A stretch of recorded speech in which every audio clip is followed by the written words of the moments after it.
সবাইকে। দেখো আমাদের এখানে বিশাল আয়োজন চলছে এখন, বিরিয়ানি, তারপরে সবাই আমরা ব্যস্ত, ফাংশান হচ্ছে আর কি এখানে। তো আমাদের সকলের ইনভাইট আছে এখানে।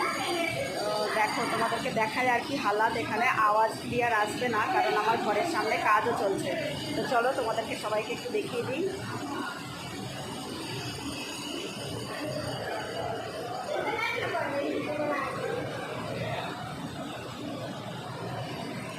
এই যে আমি আর কি বলবো, এইদিকে তো চলছে এই বিরিয়ানির ফুল প্রসেসটা তোমরা সকলে পাবে। আমি এই দেখো এই হাতে অন্য ফোন দিয়ে বানাচ্ছি ফুল প্রসেসটা, আর আমার এই ফোন দিয়ে আমি তোমাদের সকলকেই দেখাচ্ছি। এই যে দেখো আমাদের ঘরের সামনে এখন রাস্তার কাজ চলছে, যেমন সাউন্ড দেখো আমার। তো দুদিন পরে তো এখান থেকে বেরোনোর একটু মুশকিল হয়ে যাবে, জানি না কবে এটা ফিনিশ হবে। তো যাই হোক, এই পর্যন্তই, টাটা।